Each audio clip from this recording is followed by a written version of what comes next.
Mate, thank you so much for sitting down with me today and taking the time out of your day. I really, really appreciate it, buddy. I appreciate it. I'm supposed to be playing in London or the Download Festival on Saturday. Yeah, we're all pretty gutted about that, but there's the Download TV thing, which is cool. So obviously people are finding their ways to cope in this time, which is one of the reasons I'm talking to you. Obviously you've come up with Skin to Skin, and I believe it's the first time you've challenged yourself, even though you are a multi-instrumentalist. It's the first time you've kind of challenged yourself with a full track.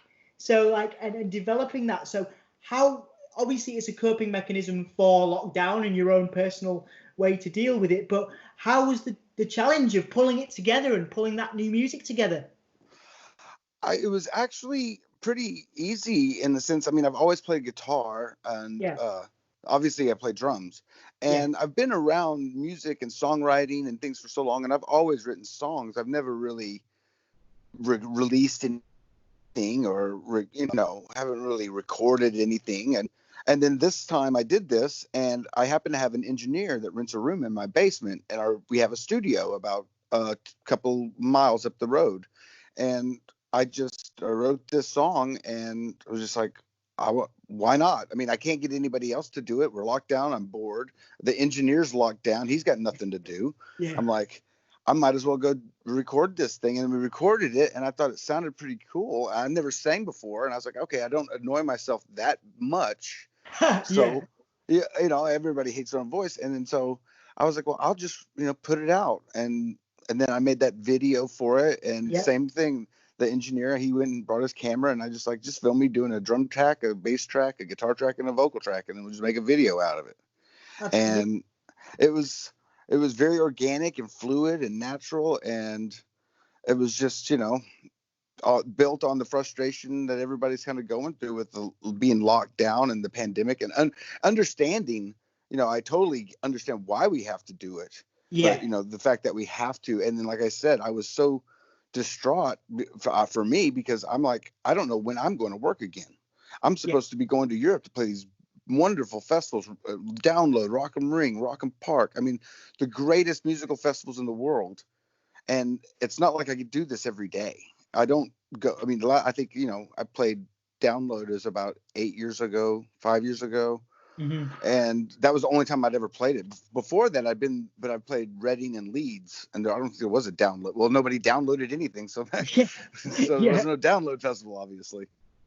Yeah. It's crazy, man, obviously how things have changed. And one of the things I noticed in a previous interview was you talked about how going from Three Doors Down, where you guys do have a manager, you have somebody looking out for you guys, to doing this all yourself. And you actually had advice from people, fellow musicians, saying that you should go about and do it yourself. And you've had a degree of radio success and all this stuff. So how has that been? What have the challenges been going from the band environment to now doing this? Well, first of all, funding. I mean, funding is how a lot of bands, you'll see these bands are everywhere. Because I know when I was in a band called 11, and we were a very popular band for a lot of musicians and indie in LA scene, and we toured with Pearl Jam and Soundgarden and all these great bands. And but it was on a label, and it just kind of got washed away. And then I was in Puddle of Mud, and we saw the difference because when I went and auditioned for that band, they had people flew in from New York, management from all over the country to come and watch the drummer auditions. I'm like, well, who does this? Yeah. Normally just I go jam with some guys in a room, and we'll just the vibes or it doesn't. Well, this was a whole different thing. And so that band immediately exploded because there was money behind it. When you got the machine behind it and it wants it to succeed. And just because you get a label deal doesn't mean everything. So you need the money behind it that's going to promote it. And so that's the struggle, obviously, but I don't care because I'm not in it for mass success, because I don't think that that's really feasible in this day and age. And like I said, it's not something I'm sought out to get a record deal. I just hey, I'm just going to release a song I did myself. And it's really, really for my friends. And then just to see, and then I got to the point where I'm like, well, how far can I take this thing? So all of a sudden I sent it to a couple of people, a couple of different managers reached out to me. And then I called a friend of mine, Kevin, the singer for Candlebox. Yeah. And I was like, what do you think? And he's like, hell with that, man. Don't sign anything they're going to take. Just let it happen organically. So I'm like, perfect. That's exactly what I need to do. Awesome, man. Awesome. I'm so excited for you that it's been able to go this way for you. And I think there's an EP in the works, and I wanted to ask you about the future of the project, and I guess crucially, does the thought of doing this live as a band, or is it, well, how do you want to do it live, or is this something that's just getting you through this time and a way and a musical outlet for you? Well, musically, I am going to go ahead and record the EP because I'm like, we're still, under quarantine. So I went ahead and recorded all the stuff pretty much. Yeah. I'm just finishing it up. And then I'm just like, I'll just read basically the quarantine sessions or whatever you want to call it. Yeah, yeah. I mean, just something I did. And as far as playing live, I've already had a couple of people in Nashville, friends of mine, musicians, that are like, hey, man, if you ever want to do this live, I'd love to play. So, I mean, I might think about doing something. I can't imagine myself being a front man because I've always been behind the drums. Yeah. So I definitely need to have a guitar or something in my hands because I'm not like David Lee Roth. I can't run around and assless chaps and karate kick. I can't, I'm not going to do that. Yeah. So, but I would love to be able to play them live. I mean, more than that, I would like to just, instead of playing live, just jam them with some dudes just in a room. You just jam. And I mean, there's a lot of creativity going on here in Nashville as far as my friends in the music community. I just did a song. A friend of mine sent me a guitar track. And he's like, put some drums to this. So I went to the studio, recorded drums. He sent it to a bass player at his house. He recorded bass. He sent it to a singer. He sang. And I don't even know any of the guys really, except for one of them I met, or a couple of them I met. Some of them I never met. And we did this song, and it's like crazy. It sounds like old 80s metal with guitar solos and stuff. It's really kind of cool.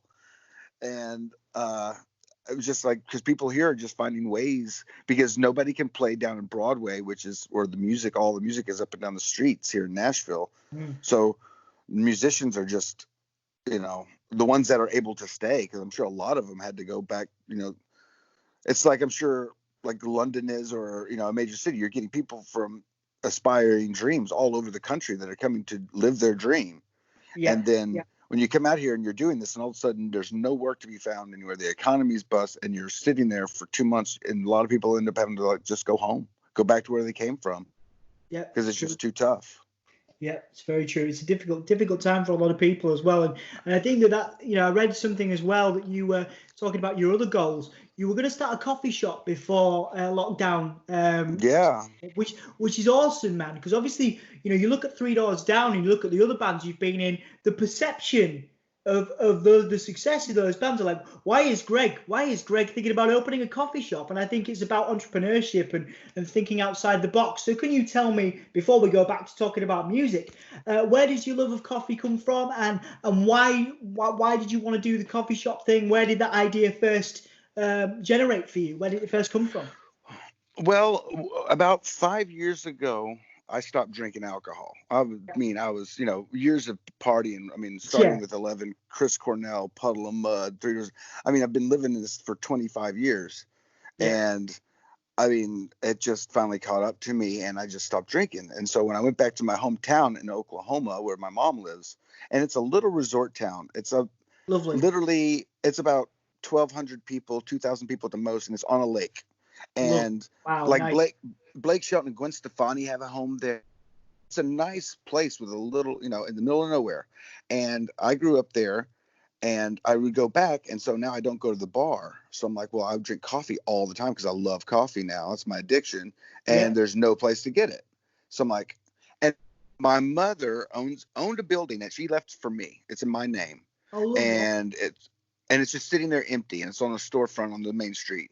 And I was like, that's what I should do. I want to go back to this, and bring all my gold records, all my Billboard awards, the Grammy. I won the different things for the kids that grew up there who have big dreams that don't think that they can get out of there and don't think that they can do anything. I'm like, yes, you can.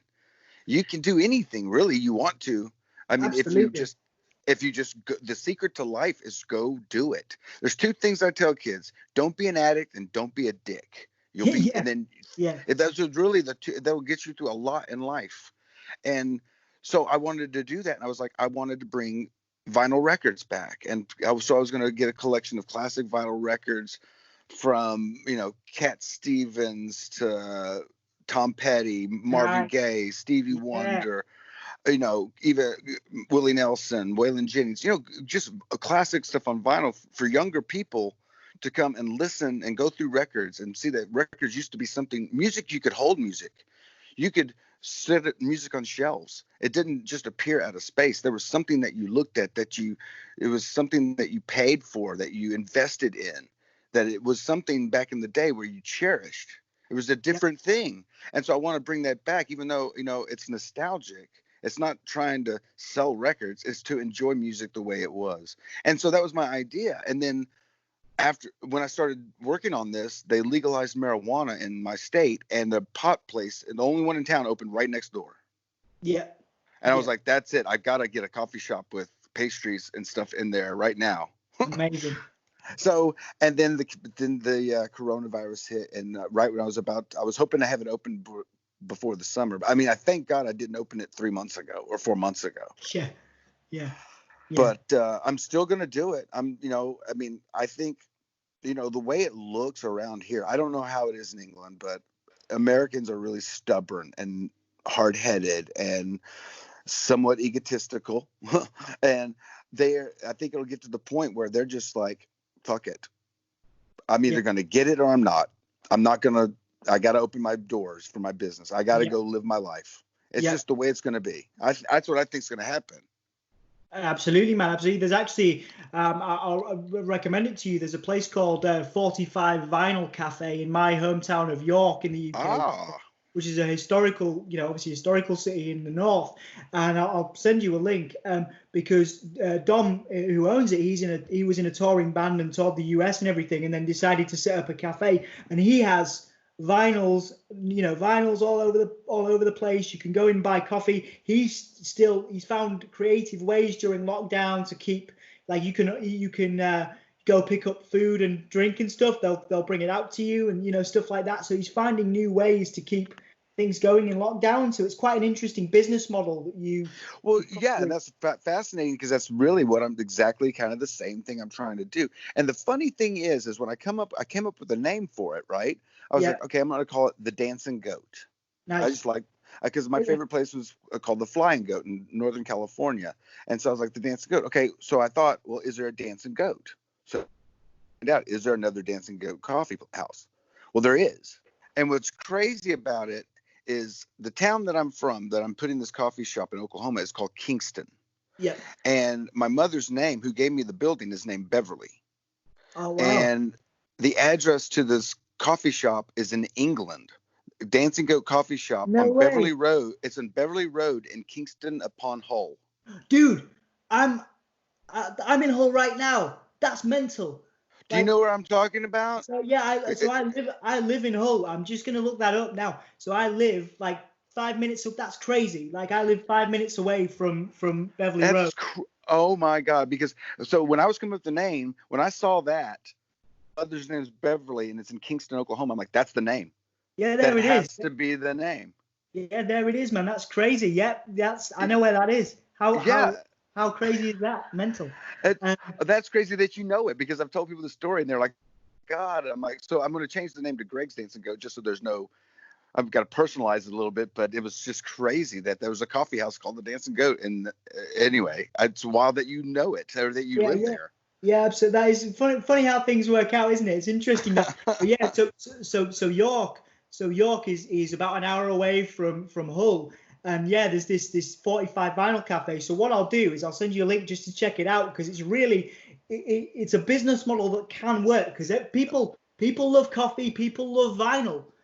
I think it's great. Yeah, I would definitely want to check it out, because I thought it was the only one kind of thing, like, because my thing was like, I just want to have a place that I want to hang out, because why wouldn't I want to retire? Because I don't want to play drums when I'm 70.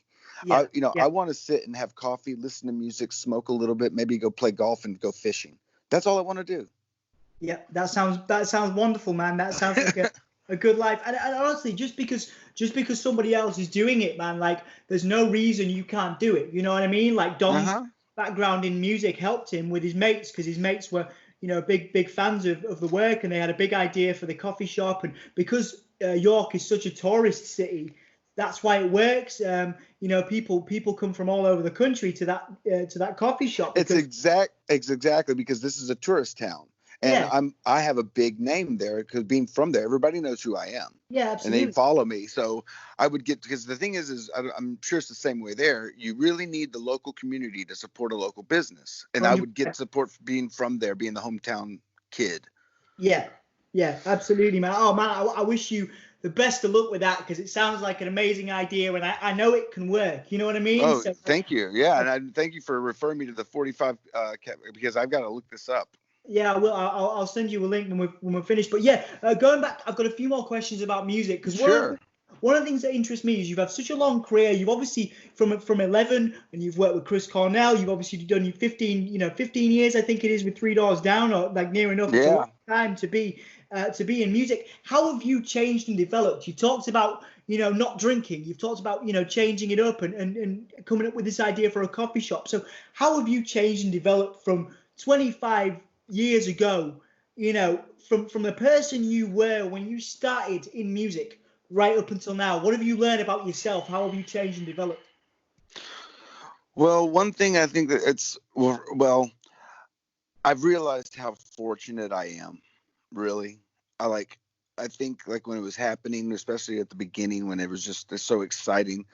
I mean, I got to play with Chris Cornell. I got to play with Heart. I got to play in some of the biggest bands in the world. I mean, I'm very proud of that. And I'm proud that I got in and I got out alive. I'm not out, but I'm just saying in the sense of the partying, the whole lifestyle, like I'm out, but I'm still doing it. It's just different now. I'm mature. I'm older. I'm like dad on the tour. I'm going to bed at a reasonable time. I'm waking up at a reasonable time. I'm doing my job. I still enjoy it. I'm better at it than I was. But the thing is like, with the whole the coffee thing and researching it and looking back when I was making my business plan, like when I'm doing my business plan, I got to describe, okay, who am I? Why is this place special? And I started really thinking about it. I'm like, damn, man, I lived the dream, what I always dreamed of, being in this little town, dreaming of being a rock star. And then how do I do that in this little place? And then I moved to LA and Hollywood and everything. And it just happened. And I'm like, it's crazy that the universe put me here. And so I just feel really blessed, and I took it for granted for most of my life. I think like it's just going to be here forever. I'm just going to be doing that. And I think I appreciate playing the music even more than I did then. Like now I'm so grateful that people are here to see me play. Yeah. Does that, I mean, I appreciate, and I think every musician that's done it for over 2 decades will tell you the same thing. Yeah. Because the thing is like, it's one thing is when I'm thinking about, should I go to New York or LA? Should I go for it? I'm like, well, the thing is like you've got skill and then you got opportunity. Opportunity way outweighs the skill. You need the opportunity, but the skill will keep you where you want to go. Yeah. But the opportunity is what you need first. So you've got to go find it. You got to go network. You got to meet people. You never know who's going to be out there ready to change your life. It could be right around the corner at any moment. And you won't know it. But you look back and you get older, you're like, that was when it changed. When I did this is when things changed. It can almost be directly pointed to one decision you made. And you didn't talk yourself out of something this time, kind of thing. You know what I mean? Because I always tell people, another thing I always tell people is like, give yourself the same advice you give your best friend. Just don't talk yourself out of shit. Yeah, absolutely, man. It's a really good advice too, because I get to work with a lot of young people, and again, people look at, we talked about success before, because success for people is different. They might look at you and be like, oh, Greg from 3 Doors Down, Puddle of Mud, whatever, I'm never going to get there. And they look at what you've done and they think they can't achieve it because, success can be skewed and people's perceptions of success can be skewed. But if you're saying just don't talk yourself out of shit, that makes sense to a lot of people, Well, success could also be filled with failure. In the sense, like you could move to California from wherever you want to go, and it doesn't happen. But you lived a life of adventure. You didn't stay sedentary. You didn't let life walk all over you. You walked all over life. You took it and walked with it and just took it where you wanted to go. Absolutely, man. Absolutely. That's a really good way of looking at it, and a great message there. Couple more questions then. I wanted to ask you, because obviously we talked about, music as, obviously as a way for you to cope in quarantine, building this new material. And I wanted to ask you whether your approach to music and making it has changed again over the years. Has it always been a coping mechanism for you? Because obviously Three Doors Down is a business, and I've heard you refer to it as a business. But what does music mean to you? Is it a catharsis? Has it always been that way, or is it acknowledged as a business for you? Well, I mean, when I write here, for me, I guess it is therapy, but my therapy with music can be, I can listen to music, it's therapy. I can write music, it's therapy. I can play music, it's therapy. Everything in music is therapy to me, in one way or another. But I also, when I was writing like this stuff, I'm like, I'm not writing for Three Doors Down, writing for Puddle Mud, or like this. Will this sound good? Will Three Doors Down? Will this sound good if they do it? On this stuff, I'm just like, I don't care if anybody likes it. I really don't. Do I like it? Would I like listening to this? Could it be better? Sure. Could it be worse? Really, of course it can. But my thing is, like, I don't care. I want it to. Does it? When I'm singing it, am I feeling what I'm singing? Am I writing how I really feel about certain things? If I'm truthful to myself, then I don't care. It's like I said, I'm not in it for money. If that money was to happen, sure, but I don't know how the hell that's going to, if I can't make it from selling records from Three Doors Down, I sure as shit ain't going to make it selling it for myself. Yeah. So, I'm like, I'm not about that as much as it is really about knowing like the way the world works now. I have to brand myself. I have to know who am I, especially if I'm going to open up a coffee shop with my name on it. And the thing is I want sure, it's this little coffee shop in this town, but I have bigger aspirations for it. I think it could be something where I could open up several with this idea and this theme. Absolutely. Of the whole, just like if it's working in England or New York with the 45 Cafe, it can work all over here too. So I just use my name and my platform for what I've done and, expand it into something else, something exciting, something that I love because I've enjoyed doing it. And so if I enjoy it, then I got to keep doing it. Right. I mean, absolutely, mate. Yeah, absolutely. That's the cool thing about it is, it's all very well and good people saying, oh, do it because you enjoy it. But when someone like yourself has been doing it for 25 years and can still come out and say, I'm doing it because I love it and not because you've been jaded by, business, the business side of it, the contracts, etc., the management. That's really cool, man. You're doing all right. You know what I mean? I think you're doing pretty well, dude. Like that's awesome. I mean, and just it's been exciting for me. And like I said, it's been exciting to talk to people like you and do these interviews. And because right now, if I wouldn't have the coffee shop, I wouldn't have any touring. I would be really, I don't know what I would be doing if I didn't have this song and just talking about it and feeling better and more confident about myself. Like maybe I can do this. Dave Grohl did it, and granted, he was in the circumstances he had to force it because Nirvana obviously wasn't going to be doing anything. But my thing is like, it can be done. I mean, I can play all these instruments. I can write as long as I don't have the luxury of a producer. I don't have the luxury of, proper mastering and mixing and everything. It's just me and my buddy just making it. And then it's like, and it came out better. And we thought it was pretty good. I was like, oh, well, that sounds pretty good for just two of us doing this in one afternoon. Yeah, pretty awesome, man. And again, congratulations on it.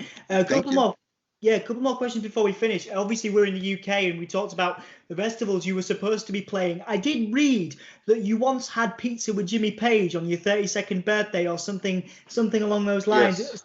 Can you share with me a couple of great memories of a few times, whether it's one or two, of you being over in the UK? Well, that was definitely one of them. I mean, I mean, how does that one's that's tough to top. I don't think I've ever, that was, but I did see Fleetwood Mac live at, I think it was Royal Albert Hall. Oh, nice. Beautiful. Yeah. We had a day off there and had me be playing, and we got tickets. I'm like, oh my God. And it was obviously incredible. Incredible. I got to see Jimmy Page at Royal Albert Hall as well. Amazing. Actually, they did and David, Robert Plant played too, but they didn't play together. They played back to back, and rumor had it like Jimmy Page would not come into the Royal Albert Hall until he was confirmed that Robert Plant had left the building.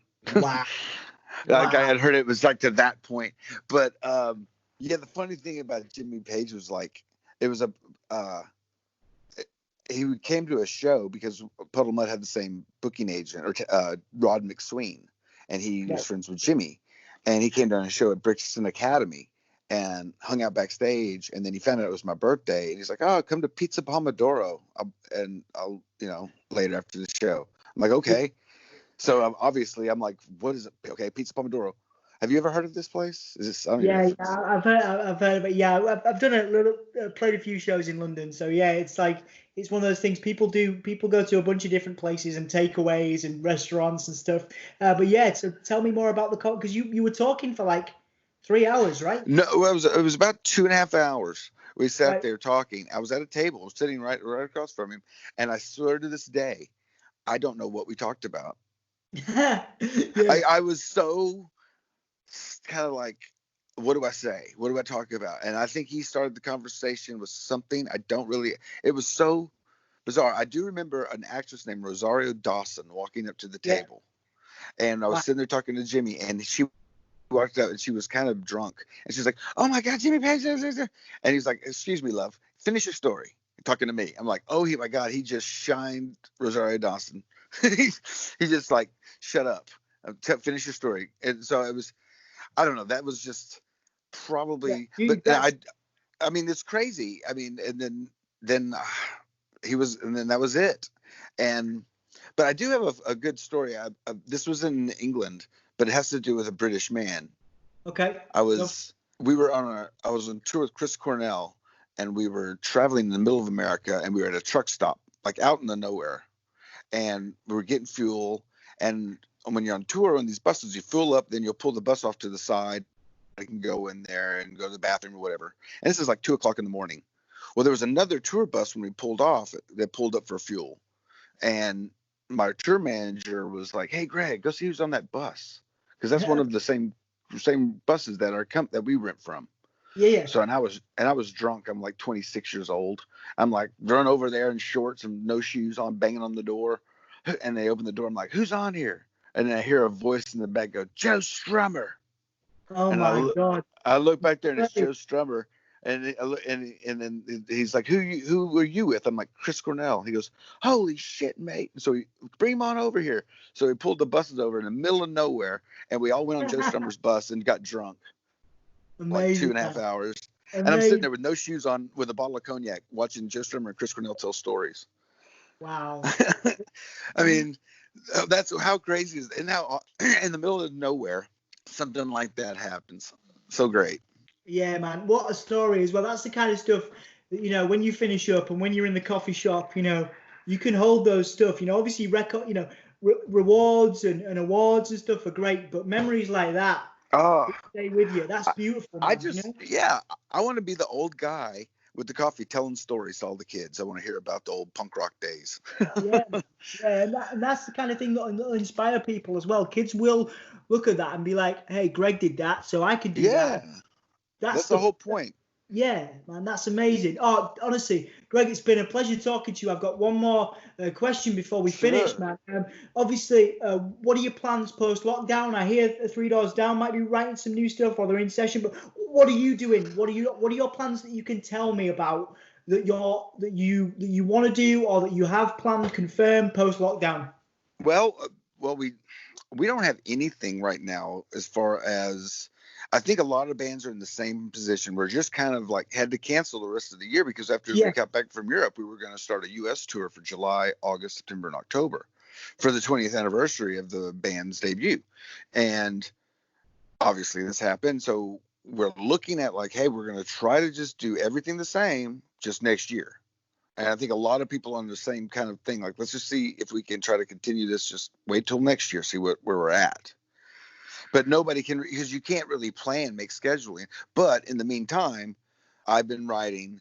And I think that, by me doing this also, Brad, the singer, he sent me some songs. He's like, hey man, I've been working on this. So we've been kind of like, we haven't been getting together, but we've been sending music files to each other and getting on Zooms and writing. I don't think we're going to do anything until we've got like at least a couple of really ones. Like, we've got to record this. Yeah. We're not going to record something just to record something. Yeah. Totally. There's, because especially in this day and age, there's no such thing as a deadline right now. It's, I mean, that's kind of pointless, but I mean, like I said, musicians are musicians, and you got to do something.